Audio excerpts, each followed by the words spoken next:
자산운용을 말하는 수많은 단어 중 이지스의 단어는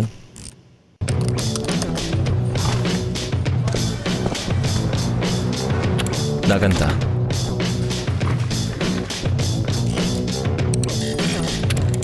높인다,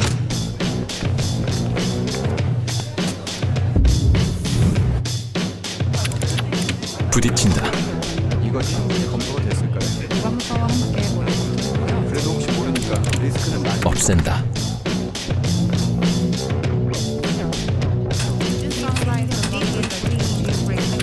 잊는다. 오직 단 하나의 단어, 지킨다를 위해.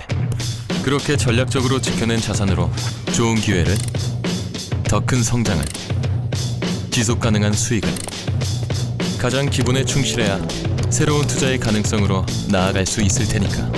그래서 이지스 한마디로 지키되 새롭게. 이지스 자산운용. 아나운서가 소개하고 아재가 분석하는 아이템. 와.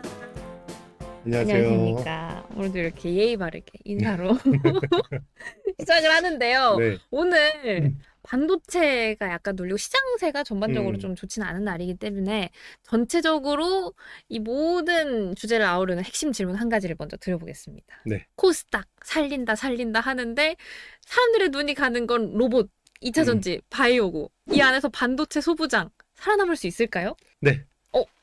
살아남을 수 있는데 네. 당장은 아니다. 당장은 아니다? 네.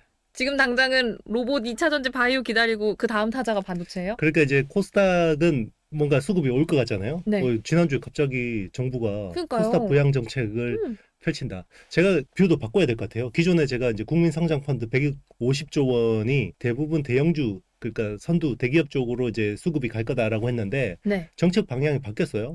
그러면 제 뷰도 바뀌어야 돼요. 그래서 원래는 코스닥이나 벤처 쪽에 대한 것들은 별로 없었어요. 근데 이번에 이제 정부가 여기 이제 150조 원 그 자금 중에서 일부를 이제 코스닥 부양 쪽으로 간다고 했고요. 그리고 이제 소득공제 한도를 늘려준다고 했고, 코스닥 투자하면 소득공제 한도 늘려준다고 했고, 그리고 이제 국민연금에 이제 코스닥 투자 비중을 또 이제 좀 늘리는 방향으로 이제 또 독려를 한다고 그러고요. 정부가 독려하면 뭐 하라는 거죠. 그죠. 네. 해야죠. 네. 그리고 이제 그 기존에 이제 증권사들의 자금을 또 이제 코스닥 쪽으로 좀 이제 이렇게 유입할 수 있도록 모험 자본의 어떤 비중을 좀 높이는 네. 그런 쪽 하고 있어요. 그래서 코스닥이 올 초 대비해서 보면 코스피가 거의 70% 오를 동안에 코스닥은 35%밖에 못 올랐거든요.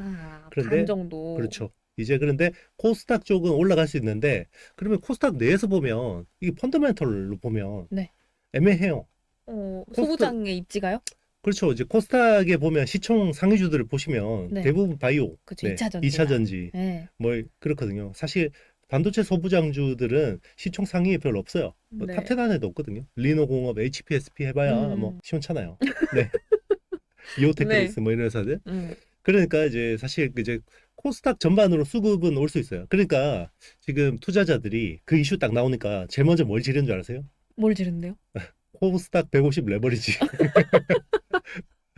모두 네. 도파민을 찾아. 그러니까 이제 개별주는 다 자신이 없는 거예요. 코스닥은. 그쵸. 네. 무섭잖아요. 네, 그렇죠. 이제 그 사실 코스피는 지금 펀더멘탈적으로 너무 좋잖아요. 그쵸. 네. 맞아. 근데 이제 사실 코스닥은 이거 펀더멘탈로 보면 좀 애매하거든요. 네. 그러니까 차라리 지수로 그냥 배팅을 해버리는 거죠. 절로 몰고 가자 그냥. 그렇죠. 같이 하자. 그렇죠. 어...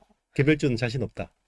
그럼 그 안에서 개별주 반도체 소부장은 일단은 기다리자인 거예요. 그렇죠. 왜 그럴 수밖에 없냐면 반도체 소부장이 가려면 주문을 받아야 되잖아요. 그쵸. 누가 주문을 줘요? 대기업들. 그렇죠. 삼성전자, SK하이닉스가 네. 결정을 해야 되죠. 내년에 뭐 캐펙스를 얼마나 하고 그리고 디램에 얼마 투자하고 랜드에 얼마 투자하고 뭐 테크 마이그레이션 얼마 하겠습니다. 해야 되죠. 네. 그거 요즘에 안 나오죠. 네. 네, 그렇죠. 왜 안 나오겠어요? 지금 굉장히 얽히고 설켜 있습니다. 이게 지금 뉴스들 보면 여러분들 막 머리 어지러우실 거예요. 이게 뭐야? 어느 장단에 춤을 춰야 돼? 맞아요. 뭐 삼성전자가 HBM에 대해서 뭐 역대급 투자를 한다. 그러고 있는데 또 한편에서는 기존의 HBM 라인을 다시 범용 메모리 라인으로 재전환하는 그걸 검토 중이다. 네. 뭔 소리야? 이게 그렇죠. 투자한다며. 네. 그러니까 지금 굉장히 혼재돼 있는 거예요. 그 안에서도 이미. 맞습니다. 이게 지금 방향성이 안 정해졌어요. 그럼 방향성이 안 정해지면 소부장이 가기가 그쵸, 어렵죠. 네. 거기서 결정을 하고 이제 할게요 하면 와 하고 올라야 되는데 맞습니다. 계속 눈치 보면서 이렇게 그렇죠. 그러면 지금은 약간 기다리자라는 말로 그렇죠. 한번. 아마 내년 초쯤에 이제 윤곽이 나올 것 같고 반도체 소부장은 제가 말씀드렸지만 그냥 갑자기 교통사고처럼 그냥 확 올라갈 거다.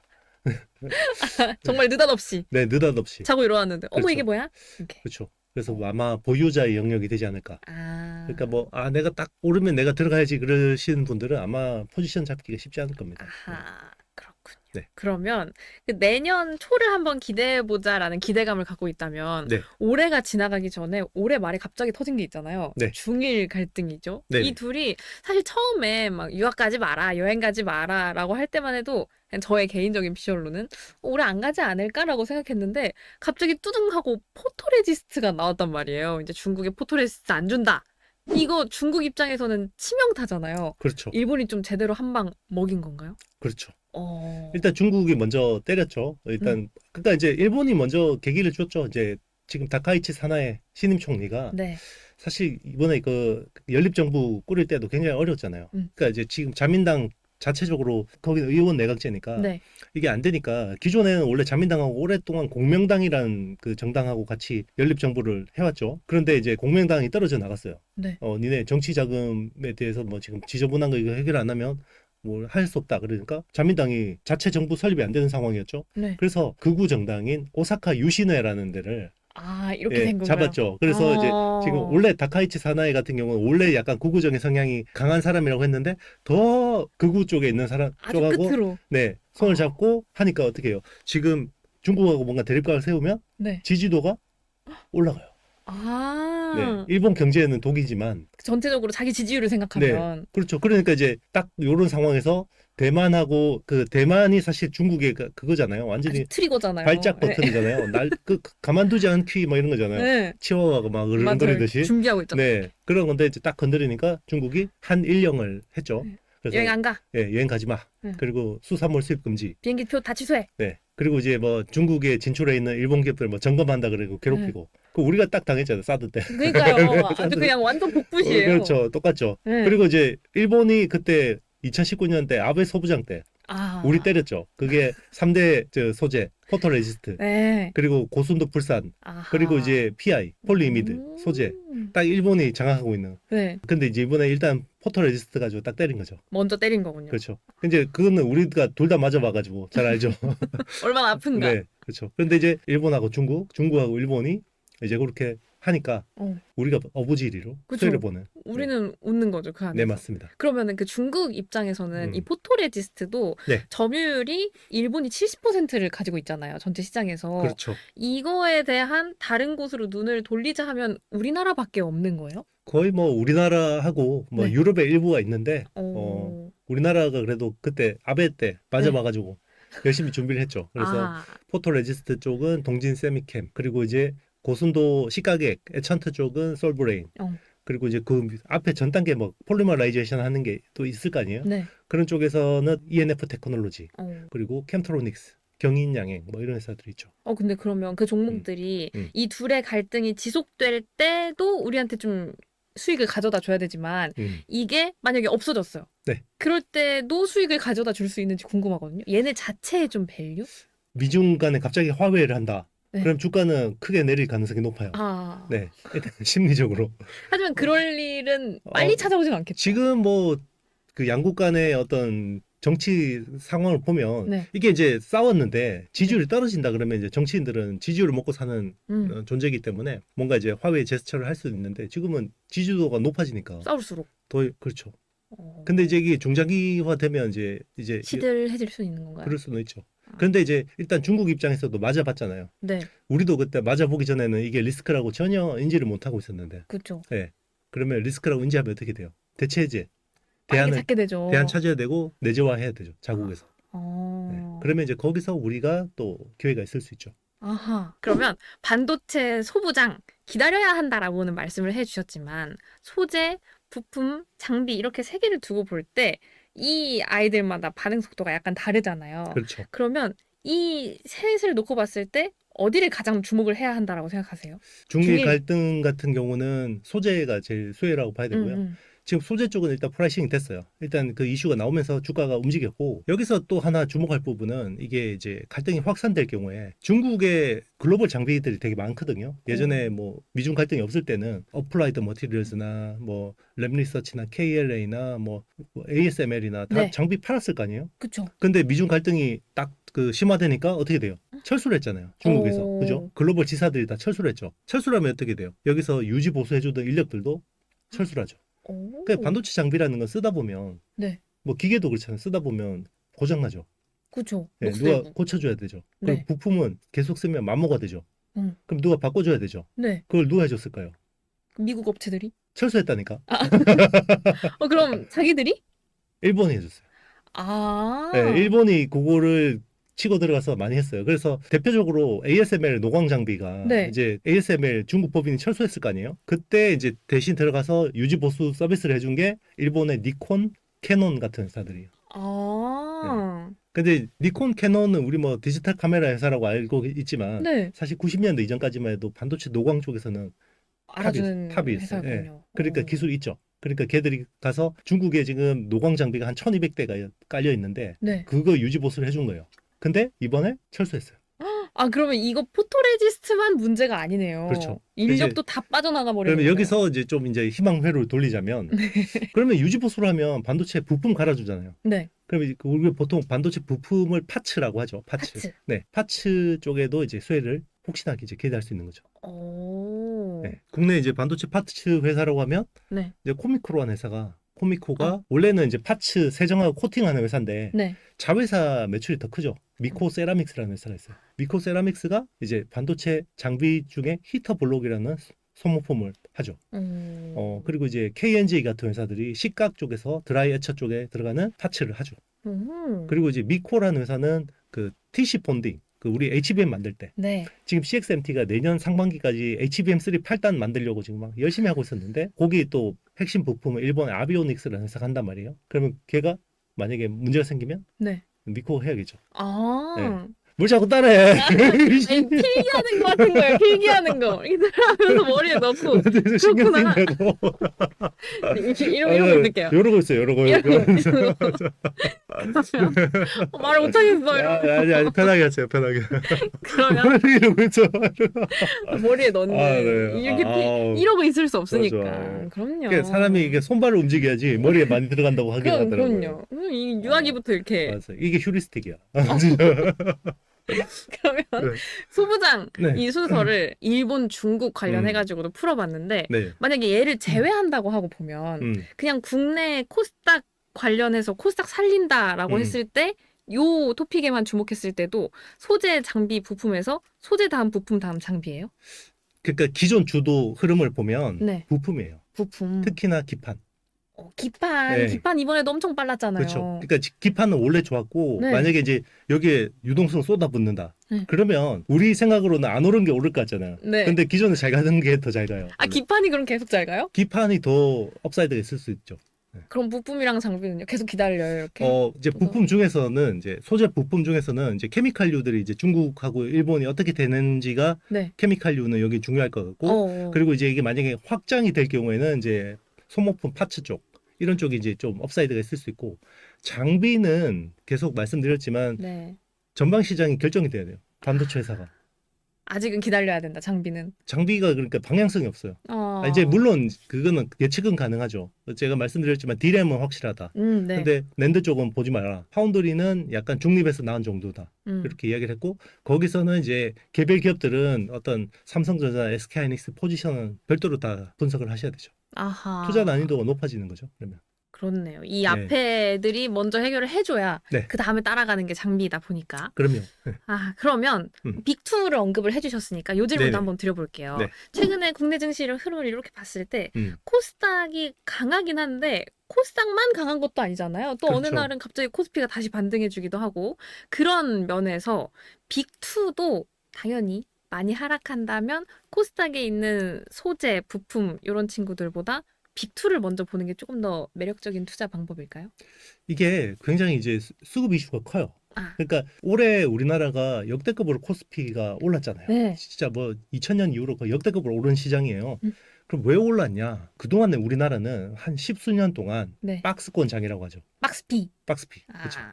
그러니까 돈은 딱 한정돼 있어요. 네. 이제 우리 자금에 시장에 들어와 있는 자금은 뭐 수십 조가 도는데 여기서 더 들어오지도 않고 뭐 덜 들어오지도 않고 딱 요 정도에서 얘들이 막 순환매 돌면서 섹터별로 막 움직이는 거예요. 아하. 그게 이제 그동안의 패턴이었어요. 네. 만약에 박스피에서 원래 있던 돈 가지고 그냥 한다 그러면 코스피에서 코스닥으로 가는 건 심플하겠죠.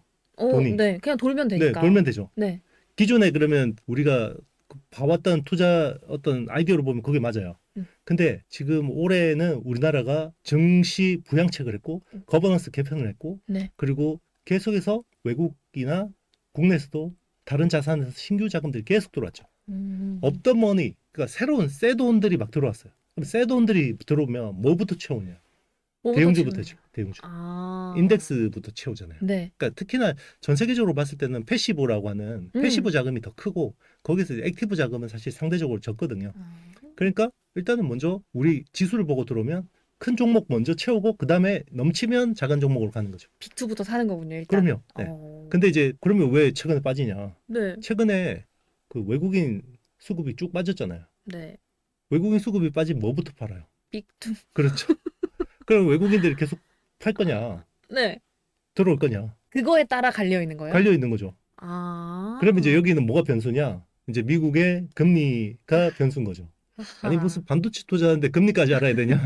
요즘은 그렇게 알아야 돼요. 그러니까요. 네. 아니 너무 똑똑해져야 그렇죠. 돼요, 사람이. 그럼요. 그럼 이제 제가 다시 한번 말씀드리면 월가에 있는 마이클이나 샘 같은 애들이 네. 일단 자기 M7 먼저 살 거 아니에요, 그죠? 그죠? M7 먼저 사고 그다음에 이제 한국 시장은 그냥 이제 자기들 포트에서 일부 그냥 뭐 우리가 스몰캡 사듯이 그냥 일부 뿌려 넣는 거잖아요. 네. 근데 자금이 워낙 커, 얘들은. 그죠? 아. 자금이 워낙 크니까 그걸 이제 일부 들어오는 거예요. 그거에 그렇죠. 이제 우리는 흔들리고 그럼요. 마이클이랑 쌤의 그렇죠. 선택에. 얘들은 뭐 한국 시장이 뭐 이렇게 들여다보는 건 아니에요. 그냥 기계적으로 그냥 자기들 돈 유동성에 따라서 유동성이 좀 많아지면 한국 비중도 늘려야 되잖아요. 그쵸. 그리고 유동성이 갑자기 줄어. 그럼 좀 줄여야죠. 그러면 또 줄이죠. 그거예요. 그리고 자기들 본진이 M7인데 M7 터지면 어떻게 돼요? 메워야 되잖아. 그죠. 그럼 한국 시장 팔고 들어오는 거예요. 근데 우리는 뭐 삼성전자가 뭐가 문제가 생겨가지고 뭐 이런 거죠. 네. 너무 슬퍼졌어요.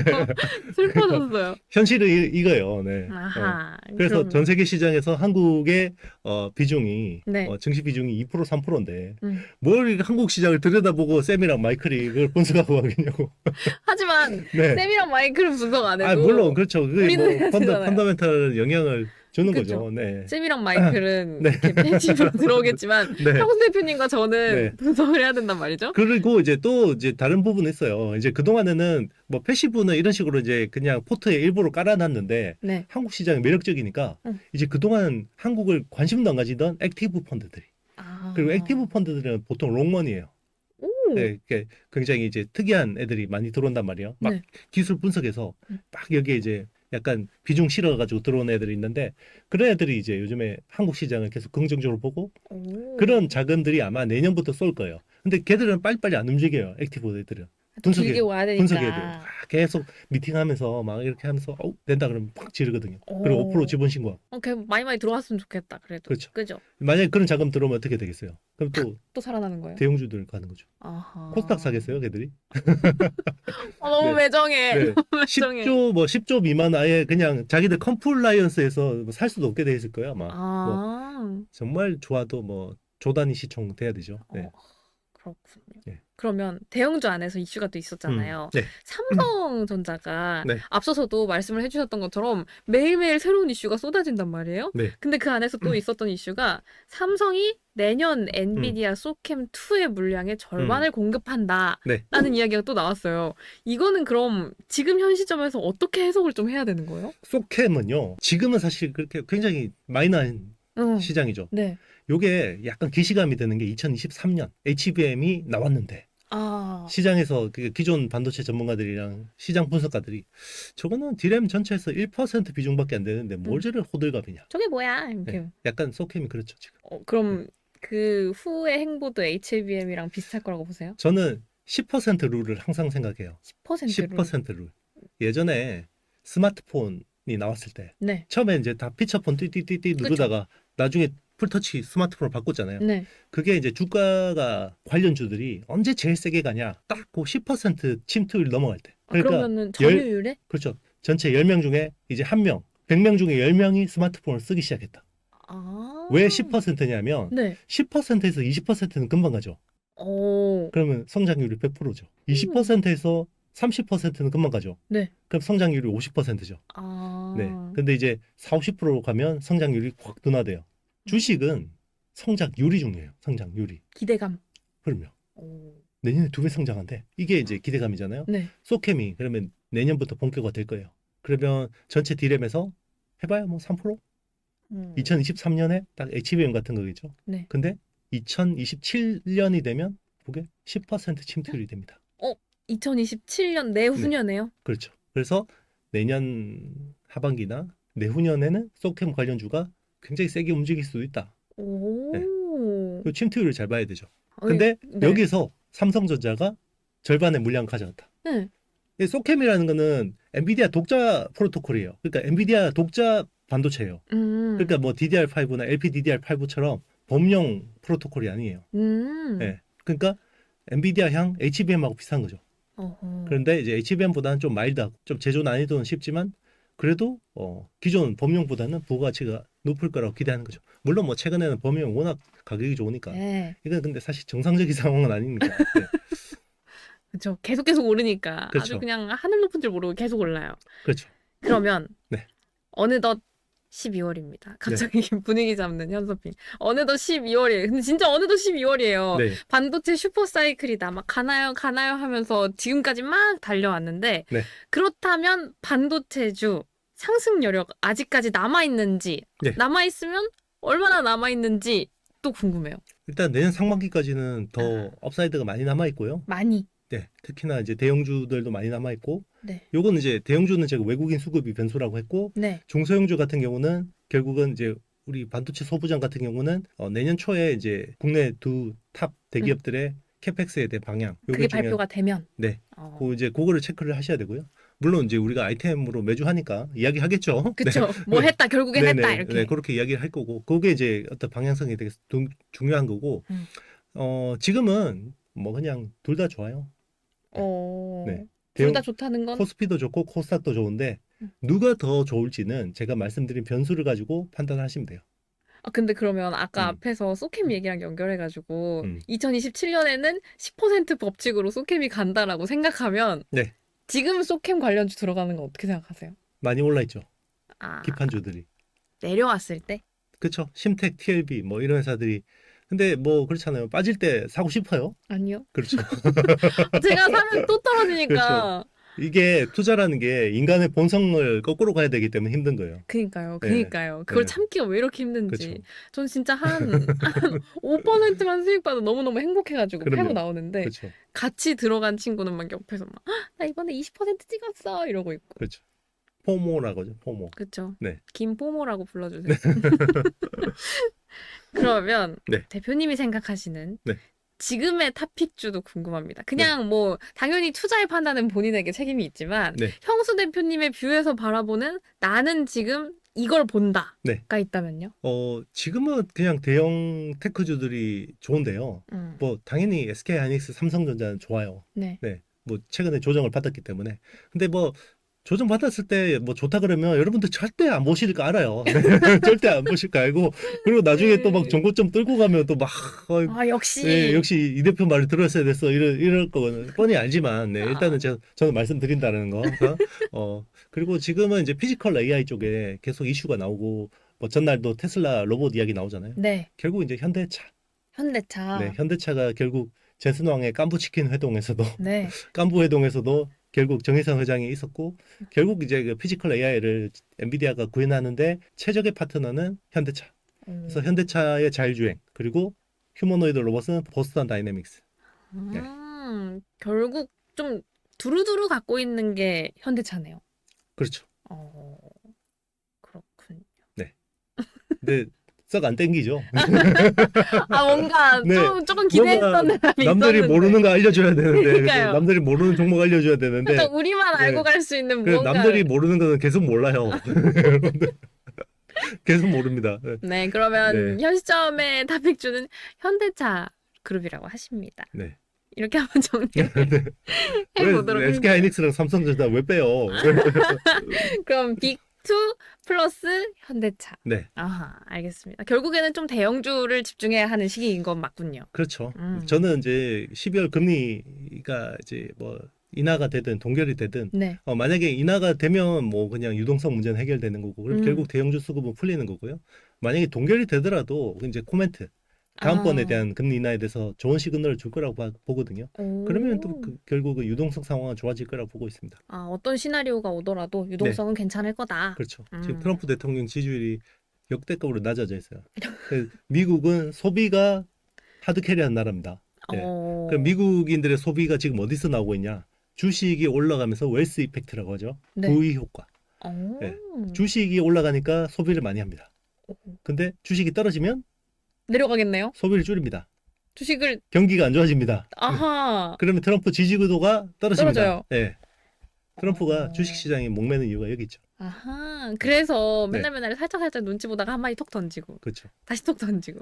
그렇죠. 아하. 근데 요즘에는 미국 주식, 특히나 미국 테크 주식이 우리나라 시장에 직접적으로 영향을 주죠. 네. 거의 커플링 돼서 가죠. 네. 네. 네. 아하. 그렇다면 중요한 이야기 했습니다. 여러분 다 모두 찰떡콩떡 같이 알아들으실 거라고 믿습니다. 네. 그러면 오늘의 아이템은 네. 여기서 한번 마무리를 해보도록 하겠습니다. 여러분 여러 가지 질문들 댓글에 뿅뿅뿅 남겨주시면 우리 형수 대표님이 가려운데 긁듯이 팍팍팍 긁어주시니까요. 많이 댓글도 남겨주시고요. 여러분의 선플은 저와 형수 대표님의 큰 힘이 되기 때문에 요즘에 현서핑 예뻐요. 별로 없더라. 그러니까 많이 남겨주세요. 현서핑 제 자존감, 저의 자존감. 개업발이 이제 점점 끝나가는 저 악플 달 거예요. 농담이고요. 네. 농담이고요. 현서핑 다 이거 아이디 기억해놨어 내가. 제 3의 계정을 타서 제 선물 제가 만들도록 하겠습니다. 네. 그럼 오늘의 아이템은 여기까지입니다. 저희와 함께 더 많은 인사이트를 두루두루 알아가고 싶다, 다음 영상도 함께 하고 싶다 하시는 분들은 좋아요, 구독, 알림 설정, 댓글까지 부탁드립니다. 여러분 안녕. 안녕. 자산 운용을 말하는 수많은 단어 중 이지스의 단어는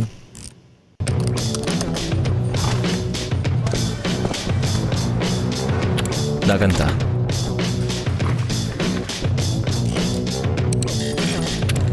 높인다,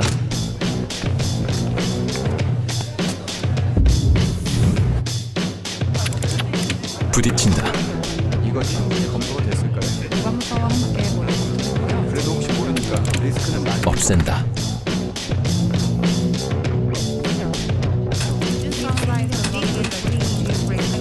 잊는다. 오직 단 하나의 단어, 지킨다를 위해.